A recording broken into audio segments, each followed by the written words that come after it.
Hi friends, welcome back to another reading vlog. And today's reading vlog is very special because instead of reading a book off of one of my immense shelves with a lot of unread books, we're doing something different. We are reading manuscripts that were submitted through Bindery's Pitchfest from indie unagented authors in hopes that we find the next book to publish together as the Fantasy and Friends community. For those who may not know, I have a subscription community over on the platform called Bindery, which is essentially like if Patreon met publishing and had a baby. So there's one side of Bindery where members get exclusive content from me, such as bonus videos, early access to YouTube videos. You get more say in the book club decisions, such as like nominating the books we vote on each month, and you get a front row seat to the book that we are publishing together, which brings me to the publishing side of things for Bindery, is that there is a publishing component, and I'm one of the tastemakers who has been afforded the privilege of running their own imprint, and that imprint is called Fantasy and Friends, much like the Fantasy and Friends community we have today. And this October, the first Fantasy and Friends book will be published, and that book is called And the Sky Bled by Hati. And the Sky Bled is a multi-POV climate fantasy that follows 3 characters that live in a world where the sky literally rains blood. Get it? And the sky bled. And from the blood rains, you can extract a fossil fuel called calor, and calor is the substance that makes this world go round, and it has this world, and it has our characters in this world in a grip like a vice. And essentially at the start of the story, the city of Tejomaya has come to an economic standstill because the blood rains have stopped for about 6 months. But word on the street is that there is a cache of calor stashed beneath the city, and our 3 main characters are racing to find that cache of magic and use it for either their own gain or to save the city. Either way, their fates intertwine and the story takes off from there, and it is so good, and I cannot wait for the world to read it when it comes out in October. But to stay on the publishing side of things, Bindery members have been able to get a front row seat to seeing what the publishing process has been like. So they've gotten to meet the author Hati. They've gotten exclusive excerpts from the book. They've gotten to see what the editing process is like, and they will be getting to see the cover before anyone else, which by the time you watch this video, it could have happened already, or it will be happening very shortly. So if you want to be part of the Bindery community, the link to join Fantasy and Friends will be in the description below. But that brings me to the point of today's video, and that is because Bindery just ran another Pitchfest in hopes of finding a second book for Fantasy and Friends to publish together as a community, and this would be a spring 2025 release. And so I went through all of the submissions I received. There were over 60, and this past Sunday morning, I went over through some of those submissions with Bindery subscribers, and to the table I brought some submissions that I was interested in reading more, and I wanted to get their feedback in real time to figure out, like, should I keep reading these? And we narrowed it down to 4 books that I should keep reading, and that is the point of this reading vlog. So we've got 4 we've got 4 manuscripts that I wanted to keep reading, and I'm going to describe them for you today, and then throughout this video, I'll give you reading updates as I continue to read each of these manuscripts and how I'm feeling, and whether or not I'm going to continue to read them, or if I think that this could be the book for Fantasy and Friends to publish and bring into the world.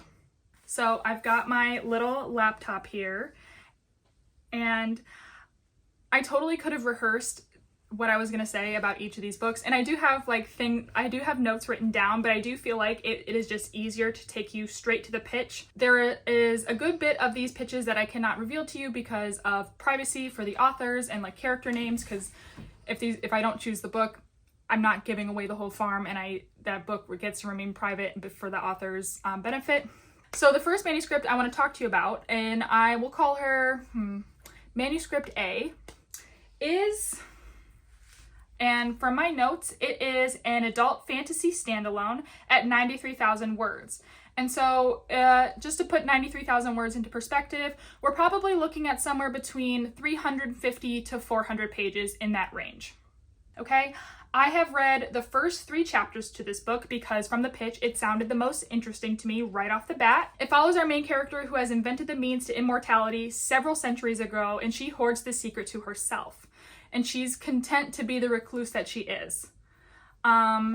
Except in this world, the emperor is dying, and the people want her to give her secret of immortality over to save the empire and the emperor.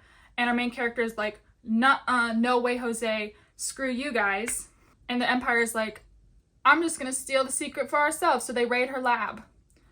Okay, Does that not sound like incredible? And another part of the pitch says, this is set in a dark, industrializing fantasy world, and this will appeal to readers of Daughter of Red Winter by Ed MacDonald and The Justice of Kings by Richard Swan. I have not read either of those, but I am very intrigued by The Justice of Kings because that is a series high on my TBR.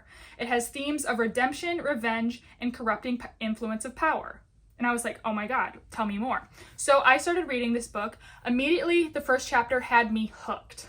And my notes say, out of the 4 manuscripts that I have started and the ones that I'm talking about in this video, this is the one that feels the most unique to me in terms of plot and story structure. I also feel like the writing immediately grips you because I started reading this manuscript when I was at work, and I worked at a restaurant, and I just had the PDF open on my phone when I was at the break table in the back, and I was just reading it.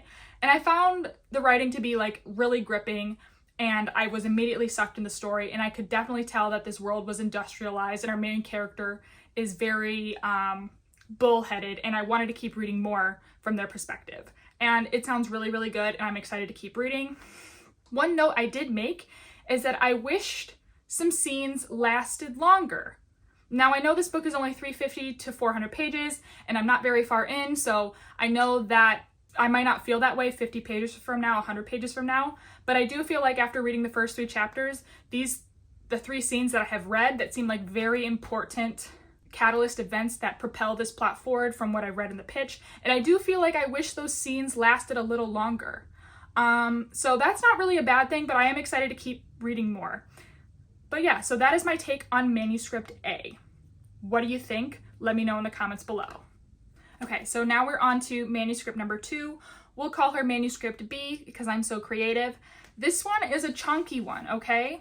This is a standalone adult dark epic fantasy at 175,000 words.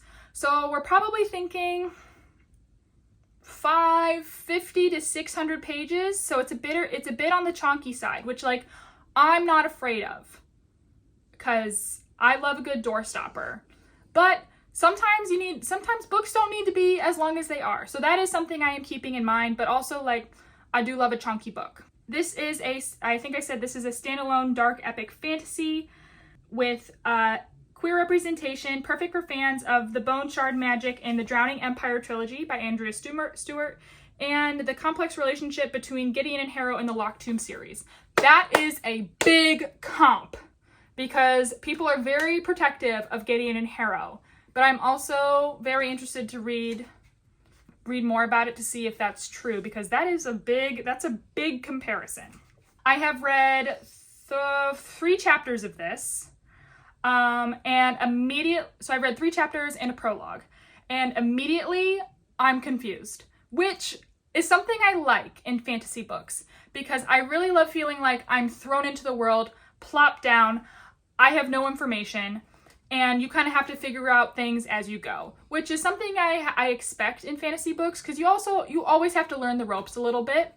And I really enjoy how the information isn't spoon-fed to you in terms of like world building, terms that the characters use, or things that are not like objects, character names. There's a lot of characters so far. I'm only 4 chapters in and I'm already trying to keep track of names.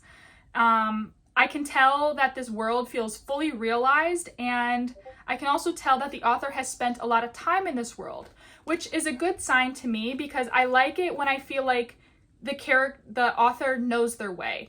It almost feels like this author is acting like a tour guide, except we're reading the story through the eyes of our main characters. I hope that makes sense, but I find that to be really intriguing, and I like how I'm a little confused. I do feel like I need a map, a glossary, and a cast of characters immediately in the front of the book, which is something I do not have because this is a manuscript. That's okay though. I do enjoy it, and I want to keep reading it because I do find that I am like, out of the 4, I am the most sucked into this one, even if it is like the longest and the most dense and the most confusing. And I do feel like this could be a good fit for Fantasy and Friends because we do like those dark, high, epic fantasies. And I do feel like the author knows what they're doing in this one, which I'm excited to keep reading and give you my thoughts on this because I'm not saying anything right now, but like it's a contender. All 4 of these are contenders, but I do like if I don't pick this one, like I do hope it gets published in some way, shape, or form. Oh, I should have told you what the book is about. So this also takes place, like I said, this is a dark fantasy story. We're following two estranged sisters. So we get both of their POVs, and it takes place on like this cursed island. And these sisters they're estranged, and they have different motivations. One is trying to recruit an army to essentially kill the king of the empire, and the other sister is trying to basically get the heck out of Dodge and leave this island and this empire behind because she's just done. And these sisters have not seen each other in 10 years because of an event that happened in the prologue. So they don't even like each other that much. But like I said, it's female-centered. I like the POVs. I want to keep reading. I love fantasy that's dark and gritty, and I do feel like based on the books that we've read together as like a book club, this is something that would appeal to Fantasy and Friends. Manuscript C, number 3. I feel like this story is the most different out of the 3. They're all very different from one another, and that's what I love. I feel like this one is the most zoomed in story, the most character focused, I think. So Manuscript C is complete at 99,000 words, so probably 400-ish pages, and it combines the bloodthirsty anger and queer feminist themes of A Dowry of Blood, which is one of my favorite books of all time, and the explorations of personal agency through trauma as seen in Ava Reid's Juniper and Thorn. Also, big buzzword, I'm a huge Ava Reid fan. So, I do feel like the audience for this could be very niche. It's not as commercial, but that's not a bad thing, okay? Because I do feel like there is a certain type of reader that loves A Dowry of Blood and Juniper and Thorn and loves both of the works of those authors. But that's not to say we can read anything. We can do anything. Once we get our hands on a book, we can make it big. I believe this. So that is something to note. It is a standalone adult fantasy. Okay, the story takes place and it is set against the backdrop of a siege. We're following our main character, and she is a princess, and in the first chapter, she has witnessed her mother get murdered at her father's hands, so essentially the king killed the queen. I've also read the first 3 chapters of this.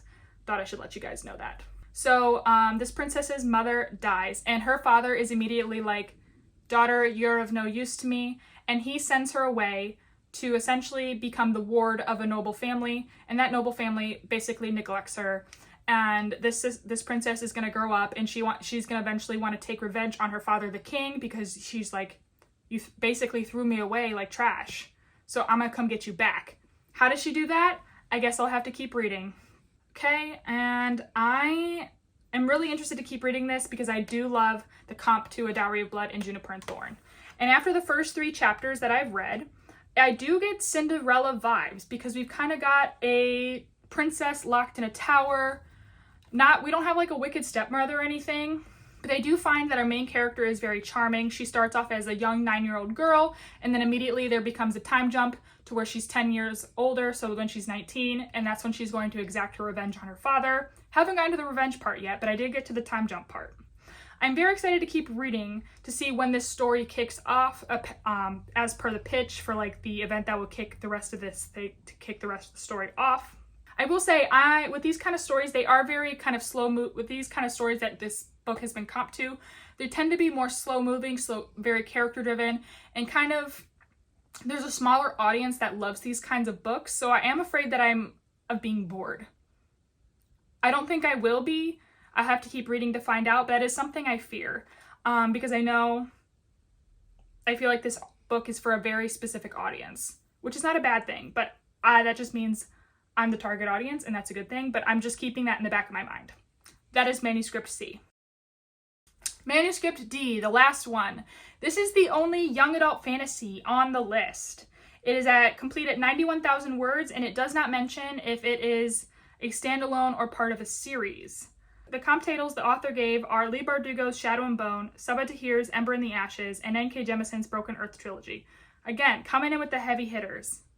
It says the landlocked world reminiscent of Shadow and Bone, contains elements and themes found in N.K. Jemison's Broken Earth trilogy, does not specify elements and themes. That's a little concerning to me. And then An Ember in the Ashes, themes such as sacrifice, love, and consequences of power, all set against the backdrop of a diverse and richly imagined world. Okay, I am also This follows 3 main POV characters. The world is very cool. It takes place, there's 3 mining cities basically in this mountain range, and basically they're kind of stuck where they are based on their location. And we're following these 3 main POV characters, and their fates will entwine as the city's leaders unearth long-buried secrets and give order to investigate the smoke that is enveloping the mountain range. Also in this world, wyverns, the dragon creatures, are revered and kind of treated like gods, and they're thought to be extinct. And while they investigate this smoke, a wyvern escapes captivity, reawakening a dormant volcano in her quest to recover a lost egg. Love dragons. And so all 3 of these main characters are gonna like do their thing. I can't give away all of it. As the chaos unfolds, all 3 of our main characters' fates will intertwine as they try to essentially bring their city, bring this world back to balance because of this wyvern. I have read 3 chapters of this just to get a feel for all 3 main POV characters. They all feel very distinct, which is good. I feel like the dialogue could be improved, and I don't know if that's a thing of the author or because this is young adult, so it reads a little younger. Hopefully it has more crossover vibes to appeal to more adult fantasy readers, because even though we do read young adult a lot in the book club, not all young adult books are for everyone. The world immediately feels very immersive. There's a very strong sense of place, which I like. This mountain range mining city is very cool. I do feel the least connected to this one, I will say. And I don't know if it's because this is the last one I started, and I was just kind of like tired out after starting like almost like 4 different books yesterday. I do feel like the least connected to this one. And my one concern is that it feels similar to And the Sky Bled in terms of like story structure, because And the Sky Bled has 3 main POVs. All 3 characters, their fates converge as they search for this secret cache of magic. I'm also concerned that this is like a very similar story structure, and I don't want to feel like I'm publishing the same thing twice. Because in this one, we've also got 3 main POVs. They've got to work together. Their fates will intertwine to essentially get to the conclusion of this plot. That is my one concern, but I do want to keep reading. And it's also interesting that this is the only young adult fantasy that intrigued me out of all of the manuscripts that I have read or was pitched to. So that is Manuscript D. Okay, I'm out of breath a little bit, but those are all 4 manuscripts that I will be reading and reacting to throughout the rest of this reading vlog. I'm excited to keep reading all 4 of them. I had to give you all of that background information for all 4 manuscripts so you knew what I was talking about throughout. But like I said, I'm excited to keep reading, and hopefully by the end of this reading vlog throughout the week, I will be narrowing down our choice for the second book that Fantasy and Friends will be publishing together. And I'm excited for you to come along for the ride. So let's jump right in to the rest of the vlog. Okay, so much has happened in the last 15 minutes that I feel like I owe you guys a little vlog update. It is, it's Tuesday night around 8:30, March 12th, and I had a really productive day today. I started filming this reading vlog footage. I filmed another video for YouTube, which was like my most anticipated spring fantasy releases, and I was doing so well. I recorded that video today. I was like, oh my God, I'm gonna edit it tonight. Tonight being right now before I get into my little reading for the night. I was all posted up on the couch like this. Just like this, ready to do my little editing. I have Avatar: The Last Airbender on my TV. Life is good. Guess what I do? Past me does. She recorded the entire spring anticipated fantasy release video in slow motion. In slow freaking motion. Oh my God. And so it's like, and I'm like, oh my God. And so I panicked for like 5 minutes. I'm like, what do? I just feel like I just lost all this footage. And so I go ask Jarrett, fiance. I was like, Jarrett, what do? I just recorded a whole video in slow motion. He goes, just speed it up. And I go, speed it up? You're a genius, man. A freaking genius. So here's the video. I'm editing in CapCut. I sped it up to 4 times, and it sounds normal now. Between now, March, and May of 2020. I am not in slow motion anymore. That's crazy. So I thought I lost a whole entire YouTube video. But yeah, so now I have that footage back, and I can edit that and hopefully get that out this week before this video even comes out. But like, I feel like I was like, I'm doing this for the vlog. I feel like the vlog needed to know. That was that was a crazy 10 minutes. So now I'm just gonna go back into my little comfy part of the couch. I'm gonna edit this video and then I'm gonna get started on my reading for the night. So I'll probably check in before I start reading, but like I feel like I had to just tell the vlog that. I was panicking. I was really panicking. So all is well. Hi everyone, Zuko here. Kidding. Zoranne here. I love Avatar. I'm rewatching it right now. So I have a little bit of a update for you. It's been about a week since I last checked in or made like the start of this vlog. And truthfully, I have read about jack shit in the past week. Maybe a chapter here, a chapter there, but nowhere near enough reading of anything like current reads or manuscript wise to like warrant a full-blown reading update until now. Well, I feel like I'm updating you now because it's been a week. For you, it's been 30 seconds. But I just had like a really hectic week last week between like working at my serving job part-time and then doing things around the house. Like Jarrett and I are planning for like painting, and then doing things on like the bindery end of things regarding like cover reveals, like outreach, like it was in like just trying to make content in general. Like it was just like a really like spiraling week, and I feel like I didn't have time to like read. And by the time I did have like time to relax, I was just like, I do not want to read right now, and I don't want to force myself to read even though like I'm kind of on a deadline. It's just like if I'm not in the mood to read and I try to read, it's not a good bag. So the update today is that I'm still reading the manuscripts. The chapters that I have read, I've really read from the one that's like a grim dark high epic fantasy. I've read from the one that's about the character who's hoarding the secret to immortality for herself. And then I also read a little bit from the princess who's like locked away in a tower, the terrible and sapphic vengeance one. Those are the ones I'm going to keep reading. And I think by making this little update, I think I've solidified my choice not to move forward with the young adult multi-POV Wyvern book, because even though it does sound really good, and I don't want to like, I'm never not going to publish YA, I don't think, but I feel like the three different characters working towards a common goal, it sounds like too close to and the Sky Bled, which is our book that's coming out this October. And it's like they're two completely different books, but I just feel like the concept, and when you hear it, when I talk about it, it just sounds too similar. And I want to be able to like showcase the wide range of fantasy that we can do in Fantasy and Friends. So I think I'm gonna shelve the young adult Wyvern book. So that feels good to say. Sorry, book. But it feels good that I know I'm like, instead of worrying about 4 manuscripts, I'm only worrying about 3. And today is Monday through March 18th. So we've got a little bit of progress on that. I'm dog sitting right now. It's another thing to like thrown into it. So I'm like caring for a dog. But tonight should be like an easy night. I'm off work. We have reading sprints tonight, and I'm just cooking dinner. And then I should have the evening to read, which is going to be really nice. And then hopefully I'll have a better update for you then. But in the meantime, I always love to unbox these on camera. I'm in tier 2 of the broken binding. And ooh, they sent us all 3 novelty bookmarks. That's very cool. And I just like to unbox these on camera because they're just such pretty books. This is the 3rd book in their 3-month stint of the Hanged God trilogy by Tilde Colt Holt. This is a Norse-inspired epic fantasy, and the artwork on these is absolutely stunning.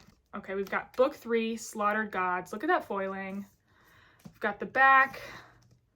Incredible. All right, then I'll make it naked.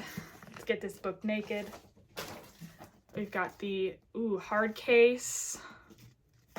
Wow. Here are the edges. The end papers. Holy crap, Batman. That's insane. And here are the back end papers. Ooh, a little polar bear. Gorgeous. They do trilogy. So this is the 2nd trilogy, complete trilogy I've received. And then the edges make a beautiful tree. Love that. So the first book, gorgeous. Northern Wrath. Shackled Fates. Slaughtered Gods. How cool. I'm excited to read these. When will I get to them? That's a secret. I'll never tell. But I don't know. I just like to put these on camera for you because it's fun. Hi everyone. Not the most amazing lighting here, but that's okay. It's Monday night, and I said I was going to have some reading done, and I got some reading done. I am currently dog sitting at one of my really great friends' house. I don't know where Gilligan is, but I'm babysitting a dog named Gilligan. And I've got a reading update for you. So I just read a few chapters of Manuscript A. This is about the mage who's discovered the secrets to immortality. And I am on page, it says I'm on page 100, so I'm about a quarter of the way through the book. And I'm still enjoying this. Like, I still want to continue to read it, and I do want to keep finding out what happens next. Especially, there's 2 POVs that we're reading from. I'm especially interested in the point of view chapters from the mage who's discovered the secret for immortality. The other chapter follows a soldier who's trying to capture this mage, and bring her back to the Empire. And I do have some notes while I'm reading this. I do have some things in the back of my head. Like, one of my and it's like notes, and I mean notes in the fact of like, okay, is this going to keep me from picking this book to be the one to publish? One of my notes is that I feel like we're going through scenes very quickly. And it's like, okay, like when we're reading a book, okay, something should happen in each chapter that should make you want to keep reading the book. And so I feel like whatever conflict it is presented in the chapter, for that chapter, I feel like it's always resolved by the end of that chapter. And so I feel like we're getting through scenes very quickly. And I don't know if I like that. I can't really explain in the context of the book, because I can't really talk about like what's in the book. But it's just like, I don't know, that's like something that I'm like cognizant of, that it's just like we're getting through these problems very quickly and there's not much strife. And then another thing I've noted is that I'm not in love with the dialogue. It doesn't feel very natural, is not the word I'm looking for. I feel like I've read better dialogue. I guess what I'm trying to say is that I feel like the dialogue could be more polished and it less like question and answer back and forth. Like, it doesn't feel as conversational, as natural as like everyday speaking is. I feel like we're a little light on the world building. I feel like we need a little bit more introspection from our characters, specifically one character. But those are just some of my notes right now on Manuscript A. I'm still enjoying this. I want to keep reading it, but like, those are just some notes I have. And of course, a manuscript is not a polished, ready to be published book. And so a lot of these things that could be potentially fixed in the editing process if this is the book I choose. But these are just things I'm thinking about now. And those are things I'm noticing in a finished manuscript. But yeah, like I said, I'm enjoying it. And now I'm going to switch to reading a different manuscript. I think I'm going to go to the one with the terrible and sapphic vengeance. I think that's Manuscript C. I don't know. I don't know what past me called these manuscripts. But yeah, so I'm going to jump manuscripts, and then I'm going to come back to you, give you a little update after I read a few more chapters of that. Hi guys, I'm back with an update. It's been a few days since I've checked in. I've done some reading, okay? I think last time I talked, I told you I was going to stop reading the multi-POV Wyvern book because I felt like it was too similar to like the concept of And the Sky Bled, just like on like a macro level. So I wanted to go in a different direction. And I've spent most of my time the past few days reading 2 manuscripts. I've spent my time reading the mage who's discovered the secret to immortality and is hoarding the secret for herself. I've read that a little bit, and now I'm kind of not reading it as much because I feel like I got to a place in the book where like I'm still intrigued and I want to know what happens next, but like I feel like the more I read, the less polished the story gets, which like it makes sense because like it's a manuscript, but like I don't know, I feel like the dialogue is really stilted for me. I care way more about one POV than the other. There's 2 POVs that we're following. I really care about the POV of the mage and how she got to where she is. And I don't really care for the POV that much of the soldier who is hunting her to get the secret to immortality. And I find that is like keeping me from wanting to pick the book back up. So like I don't know how much I'll keep reading, but I'm not sure if that means that this is the book for us. I believe I called this Manuscript A. And the other book I keep reading is the Sapphic Vengeance one, about the princess who was locked away for 9 years and now she wants to get revenge on her father because he killed her mom. Really, really loving that one. That one is supposed to be desired for fans of like Ava Reed, which like I love Ava Reed. And I love the dialogue. I love the character development that we're having. I feel like the sapphicness, like the sapphic relationship. I don't know if it's going to be romantic, but I know there's like the sapphic elements of the book are really starting to develop in a slow manner, which I love, because these women want revenge. Both of these women want revenge for different reasons, and you know how I love revenge. And I'm really, really liking this one, and I feel like you guys would like it too if you got the chance to read it. I do feel like I do have some notes because no book is perfect, but it's nothing that can't be fixed in editing, just like a little bit like more tension here, or I wish there was like a bit of like, it's hitting the beats that I want it to hit, but I feel like there's some moments where like I want more emotional impact. Like I see what the author's trying to do, and I was like, we can just hit them a little harder. Not that I want to ruin your life, but like I like it when my life's ruined, and you guys like the books that I like. So you see why Bindery works. I have not picked Manuscript B up that much, mostly because it's really long and it's hard to make a dent. And I know that even though this is a book I love, I don't know if it's the book for Fantasy and Friends, solely because of how big it is, and I simply feel like I can't get through it before I have to make a decision, because it's like 650 pages, probably between 600 and 700 pages, and that scares me. But I do really like it, and I don't really have notes on it because I know that this author has like spent a lot of time in this world, so maybe I'll read that a little bit more tonight and jump my toes back into it. But I'm really focusing on like the Sapphic Vengeance one, and that one's been really good. But like that is the update I have for you today. I know that was kind of rambly, but I wanted to get this out here, not in a separate video, just adding it to the vlog. But and it's hard to feel like I can't really talk about these books that much, but like I just want to let you know what my thought process is like. So like I don't know if I'll pick up Manuscript A back up because it's kind of losing me a little bit, and that would be a lot to work on in edits, especially if I'm like already lost interest in one character.